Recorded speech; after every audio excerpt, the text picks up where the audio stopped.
Salut à toi, j'espère que tu pètes la forme. Alors aujourd'hui, comme je te l'ai dit la semaine passée, on part sur un nouveau setup reptile. Alors comme tu peux le voir, ça reste le même terrarium, mais je l'ai refait complètement. J'ai quand même conservé les plantes, que j'ai juste déplacées, etc. pour arranger ça mieux. Et j'ai retiré la mousse au sol. Donc voilà, j'ai changé quelques trucs comme ça.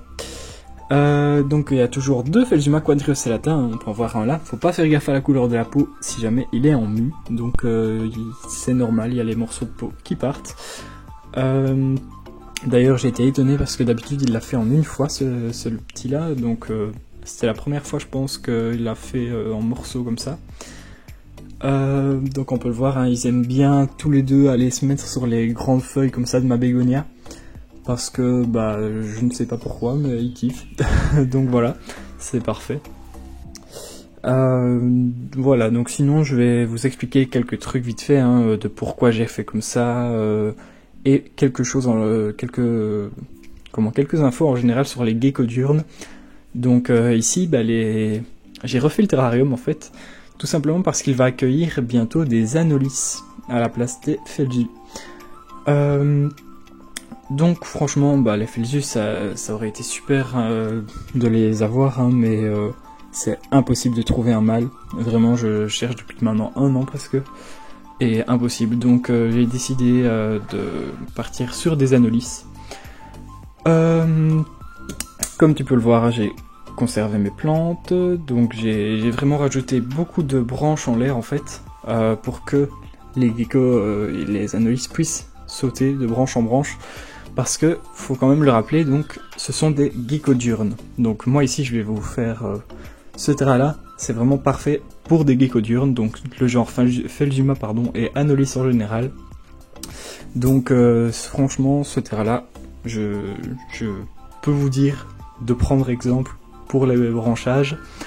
Donc plusieurs spots de nourriture, comme on peut le voir, tac, tac, pour éviter la compétitivité, etc. Donc ici pareil, si je mets des fruits, ici j'ai un petit peu d'eau au cas où s'ils ne veulent pas descendre jusqu'en bas. Voilà, on sait jamais qu'ils soient fainéants. Donc bien sûr un point chaud là-bas avec des UV et puis ma rampe d'éclairage, vaporisation automatique comme toujours. Comme j'ai refait celui-là, j'en ai profité aussi pour refaire celui des Lepidodactylus, comme tu peux le voir. Donc là ça me facilite l'accès, en fait eux par contre j'ai mis moins de petites branches, donc toutes les petites branches qu'on voit en fait elles venaient du terrain des Lepidodactylus, donc j'ai retiré plein de branches vraiment en remettant ma grosse branche de liège qui était avant dans le même terrain ici pour mes Felzus.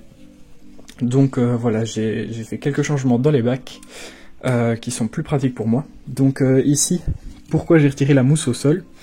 En fait c'est tout simplement pour pouvoir voir quand les femelles Anolis vont venir pondre. Donc elles viennent pondre au sol normalement, voire même en creusant un trou dans le substrat. Donc comme ça je verrai où la terre a été bougée et ce sera beaucoup plus simple pour moi. Donc là le petit Felzu qui est encore là-bas derrière la feuille maintenant. Le deuxième se cache probablement, je le vois souvent sur le petit spot chauffant là-bas.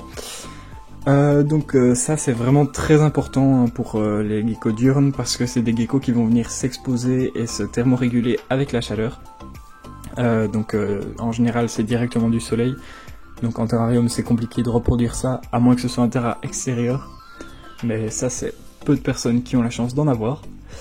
Donc ici les Felzuma, je rappelle Felzuma quadriocellata endémique donc de Madagascar et de quelques îles alentours. Pour ce qui est des Anolis par contre, eux, ça dépend les espèces, mais en général c'est Amérique du Nord.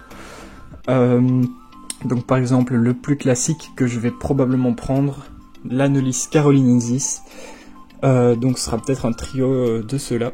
Eux ils viennent donc du sud-est des États-Unis. Donc c'est un petit lézard américain. Donc oui, je me rattrape pour ceux qui ne connaissent pas. Donc les Anolis ne sont pas des geckos. Ils ont aussi les pattes qui permettent de grimper sur les vitres. Donc les petites pattes adhésives comme ça, les petits coussinets. Mais donc ce sont des lézards de la famille des iguanes, si je dis pas de bêtises. Et on les appelle aussi les faux caméléons, parce qu'ils peuvent changer de couleur, donc passer du vert au marron, etc. Donc ça aussi c'est assez cool. Et le mâle a ce qu'on appelle un fan ongulaire. Donc en fait c'est une...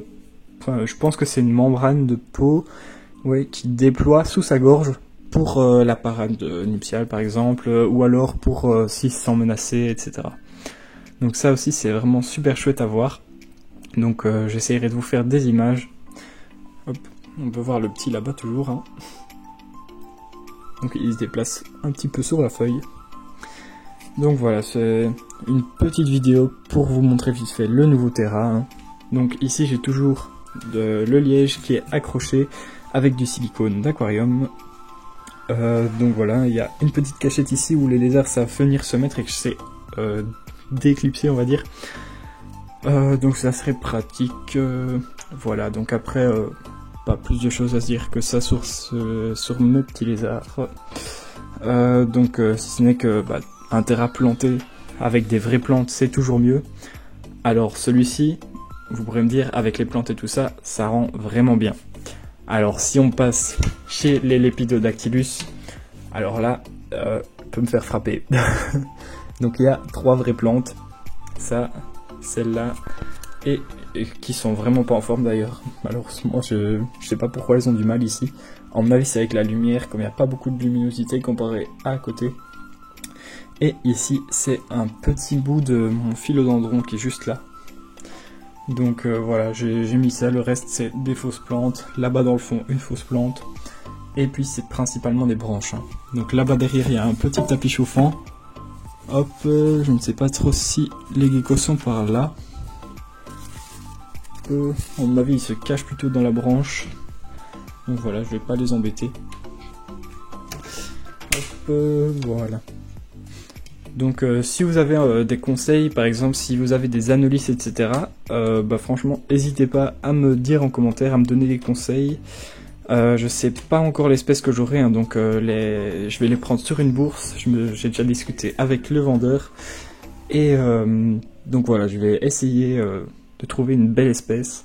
Il m'a dit qu'ils en auraient plusieurs, des espèces, je pense qu'il y en aura 4 ou 5, donc je verrai. Donc il y aura des carolinensis et des lucius, donc ça c'est les deux que je suis sûr. Donc les lucius, eux, ils sont endémiques de Cuba, donc voilà, ça pourrait être pas mal aussi. Mais après la couleur est plutôt brune, avec le fan ongulaire qui n'est pas rouge comme le carolinensis, il est blanc et jaune. Donc après je me dis que ça pourrait quand même être joli, mais ça serait moins visible dans le terrarium, donc j'hésite. À voir, je peux encore réfléchir d'ici là, hein. Je vais voir les avantages de chacun. Donc voilà, ici j'ai un philodendron Brésil, hop, le reste c'est des bégonias, hop, des bégonias, là-bas dans le fond je ne sais plus, ça je ne sais plus, ça je ne sais plus, je ne sais plus non plus, ça non plus, hop, là-bas derrière j'ai une petite plante.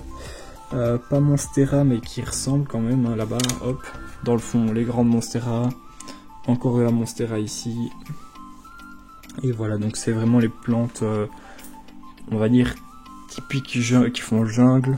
J'ai essayé de retrouver celle-là vraiment pour pouvoir faire un joli petit coin de forêt. Donc au final moi je suis content du rendu, hein, parce que voilà, quand on arrive là devant, même s'il y a un peu les branches qui gâchent la vue des plantes, on va dire, comme comparé à avant, moi ça, je reste satisfait, parce que je me dis que les lézards sont bien, donc franchement ça va.